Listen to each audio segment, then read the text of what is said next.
केंद्रीय गृह मंत्री ने कहा, प्रधानमंत्री नरेंद्र मोदी के हाथों में पूरी तरह सुरक्षित है देश का नेतृत्व।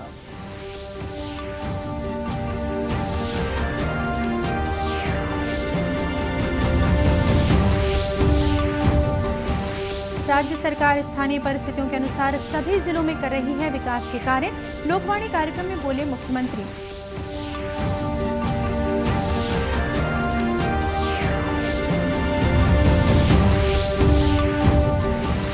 आज विश्व मानसिक स्वास्थ्य दिवस पर देश भर में हो रहे हैं जागरूकता के विभिन्न कार्यक्रम।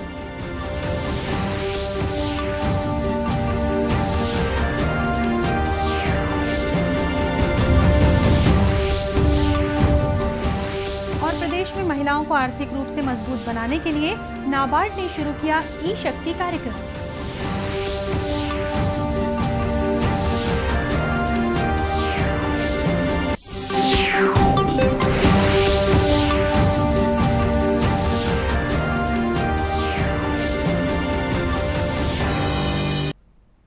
नमस्कार, आप देख रहे हैं दूरदर्शन समाचार। मैं हूं शीतला शुक्ला। अब समाचार विस्तार से।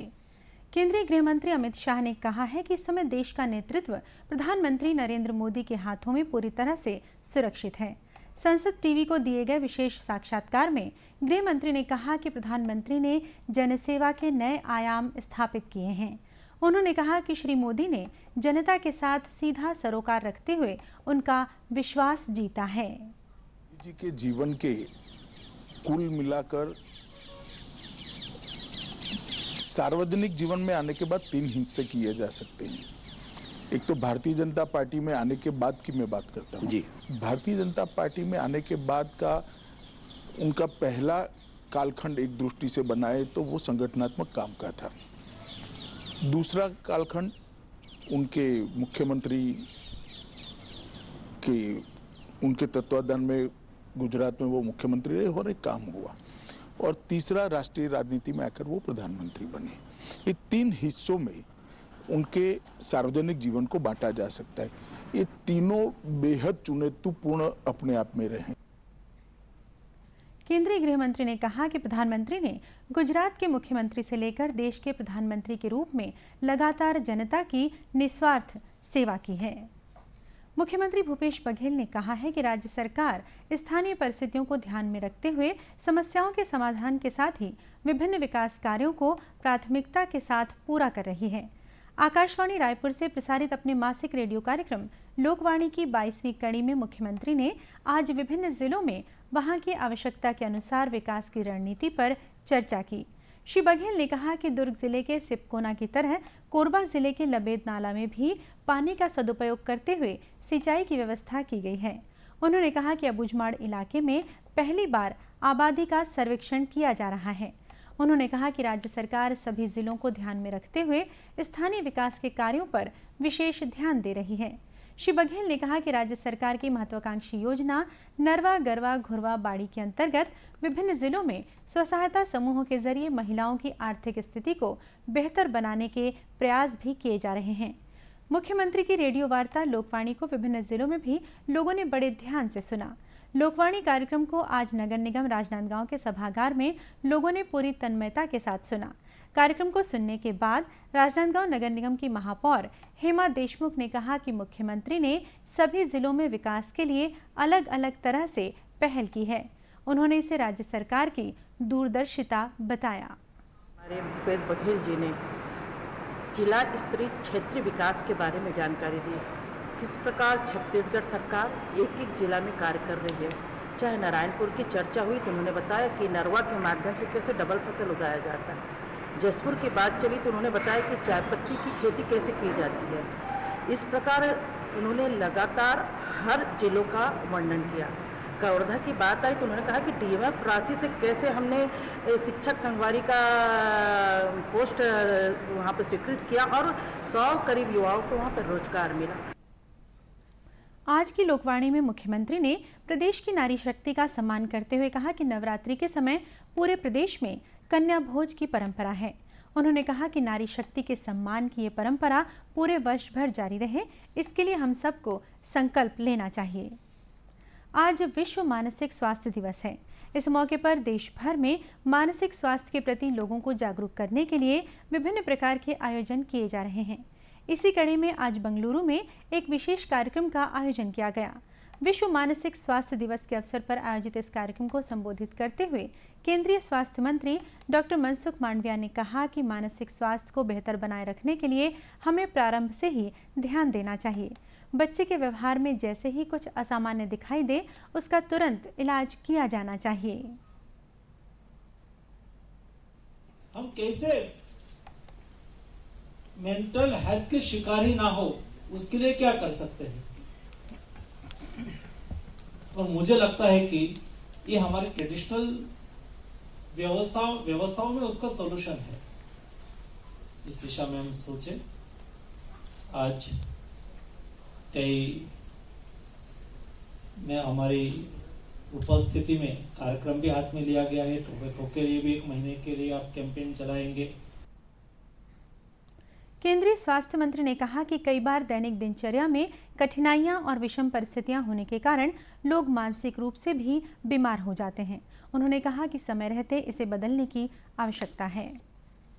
प्रदेश में क्षय रोग यानी टीबी के उन्मूलन के लिए ग्रामीण स्तर पर लोगों को जागरूक करने के लिए अभियान चलाया जाएगा।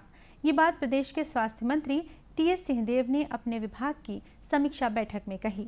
उन्होंने कहा कि टीबी से बचाव के लिए प्रत्येक गांव में लोगों को समुचित जानकारी दी जानी चाहिए। इसके लिए स्वास्थ्य विभाग की टीम को सुदूर गांवों तक अपनी पहुंच बनाने के प्रयास करने होंगे।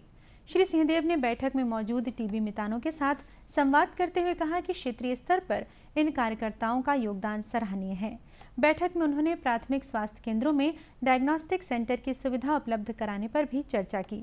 स्वास्थ्य मंत्री ने कहा कि इस समय प्रदेश में कोरोना की स्थिति काफ़ी हद तक नियंत्रण में है, लेकिन आने वाले समय में इसे बढ़ने से रोकने के लिए लगातार प्रयास करने की आवश्यकता है। उन्होंने सभी पात्र लोगों को कोरोना से बचाव के लिए जल्द से जल्द टीका लगवाने की अपील भी की। प्रदेश में महिलाओं को आर्थिक रूप से मजबूत बनाने के लिए इन दिनों ई-शक्ति कार्यक्रम चलाया जा रहा है। राष्ट्रीय कृषि तथा ग्रामीण विकास बैंक नाबार्ड द्वारा संचालित इस कार्यक्रम के जरिए महिला समूहों को आत्मनिर्भर बनाने की पहल की गई है। इन समूहों के कार्यों में पारदर्शिता लाकर उनके कार्य को आसान बनाने के लिए नाबार्ड ने पूरी प्रक्रिया को ई-शक्ति मोबाइल ऐप से जोड़ा है। इस मोबाइल ऐप में महिला समूहों की गतिविधियों से जुड़ी सभी जानकारियां दर्ज की जा रही हैं। इसी कड़ी में दुर्ग जिले के धमधा क्षेत्र में भी करीब 850 महिला समूह को ई-शक्ति कार्यक्रम से जोड़ा गया है। समूह के सफल संचालन के लिए कुछ महिलाओं को एनिमेटर भी बनाया गया है। 2016 से हम लोगों को ई-शक्ति प्रोजेक्ट के अंदर इसको लिया गया, जिसमें मेरा 850 एसएचजी है जो कि उन्नति सेवा समिति के को मिला है और इसमें ई-शक्ति जो ऐप है उस ऐप के अंदर हमने डाउनलोड किया है। और ये 850 एसएचजी के लिए हमारे पास 28 एनिमेटर है और नाबार्ड के द्वारा 28 एनिमेटर्स के लिए हमको 28 मोबाइल प्राप्त हुआ जो इनको फील्ड में वर्क करने के लिए दिया गया है। समूह से जुड़ी अन्य महिलाओं ने बताया कि मोबाइल ऐप के जरिए अब उन्हें सरकार और समूह के बीच की सभी जानकारी आसानी से मिल जाती है। महिलाओं ने ये भी कहा कि समूह के जरिए वे अपना काम आसानी से कर पाती हैं। हम लोग को मोबाइल से काम करना पड़ रहा है, तो अब उसे हम लोग उसके घर हम लोग डायरेक्ट नहीं जाते हैं, उनसे पहले मोबाइल से संपर्क कर लेते हैं, फिर उनके पास जाते हैं और उन लोग हम लोग को जो भी जानकारी है उन लोग देते हैं। और मोबाइल से जैसे कि हम लोग उन लोग को मोबाइल नंबर लिए हुए हैं तो उनका हर प्रकार का मैसेज उन लोगों तक सभी समूह के सभी सदस्यों तक पहुंच जाता है। लेकिन जब से मोबाइल मिला है हम लोग सामने से ही हर चीज़ दिखा देते हैं, तुम्हारे समूह में ये काम हो रहा है, ये नहीं हो रहा है, तो उन लोगों को एक सदस्य को नहीं सभी सदस्य को पता चल जाता है। और जो काम हम लोग करते हैं हर सदस्य का मोबाइल नंबर रखे हम लोग, उन लोगों के मोबाइल नंबर में डायरेक्ट मैसेज चले जाने से बोलते हैं कि हम लोगों को समूह में जो भी काम हो रहा है उसका हर तरह से जानकारी हो जाता है। इस कार्य के लिए समूह के एनिमेटरों को नाबार्ड द्वारा मोबाइल फोन उपलब्ध कराया गया है। ये एनिमेटर इन समूहों को ई-शक्ति ऐप से जोड़कर उनकी होने वाली नियमित बैठक, बचत और लोन सहित विभिन्न जानकारियां एकत्र करती हैं। समूह की महिलाएं ई-शक्ति कार्यक्रम से जुड़कर न केवल खुद को आर्थिक रूप से मजबूत बना रही हैं, बल्कि डिजिटल भारत की मुहिम को भी साकार कर रही हैं। आज़ादी के लिए भारत का शानदार संघर्ष आधुनिक विश्व के महानतम संघर्षों में से एक है। दूरदर्शन समाचार इतिहास की धारा बदलने वालों की कहानी रोजाना आपके लिए लेकर आ रहा है। आज हम बात कर रहे हैं महान स्वाधीनता सेनानी बदरुद्दीन तैयब जी के बारे में।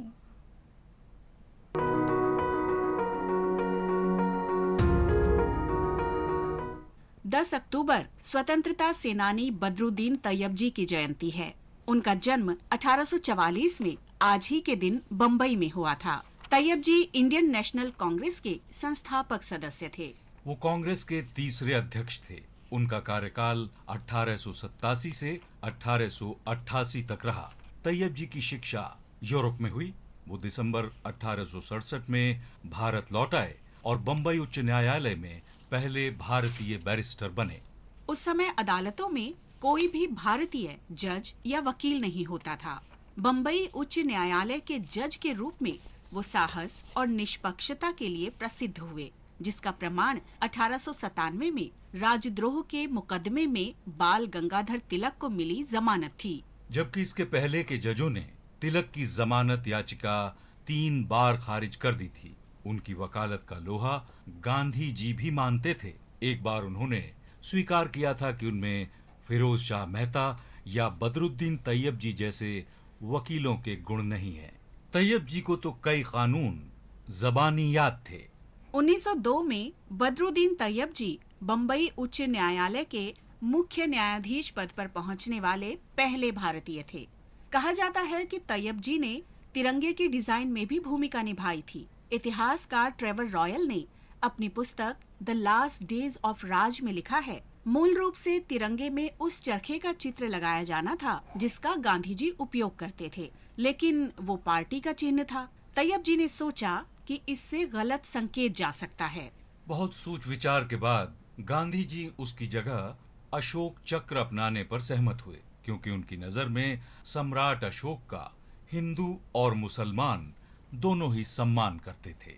इसके बाद एक रात को पंडित जवाहरलाल नेहरू की कार पर जो ध्वज लगाया गया, उसे तैयब जी की पत्नी सुरैया ने विशेष रूप से बनाया था। 22 जुलाई 1947 को संविधान सभा की बैठक के दौरान उसी ध्वज को अनुमोदित, स्वीकृत और आत्मसात किया गया तथा 15 अगस्त 1947 को वो भारत का आधिकारिक झंडा बन गया। भारत के इस महान सेनानी, राष्ट्र ध्वज के डिजाइनर और कानून के ज्ञाता का निधन 26 अगस्त 1906 को लंदन में हृदय गति रुकने से हुआ था।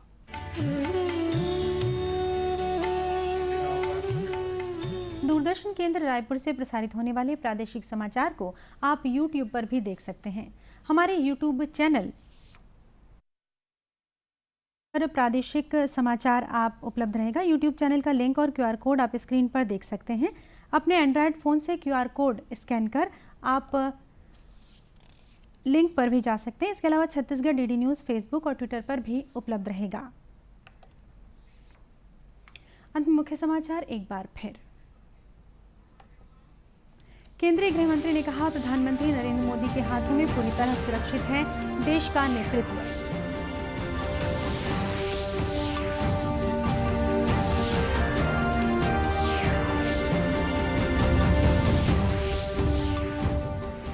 राज्य सरकार स्थानीय परिस्थितियों के अनुसार सभी जिलों में कर रही है विकास के कार्य। लोकवाणी कार्यक्रम में बोले मुख्यमंत्री।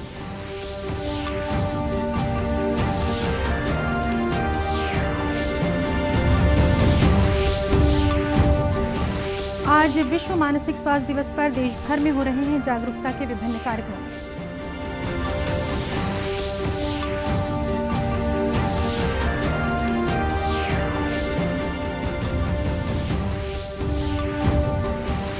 और प्रदेश में महिलाओं को आर्थिक रूप से मजबूत बनाने के लिए नाबार्ड ने शुरू किया ई-शक्ति कार्यक्रम।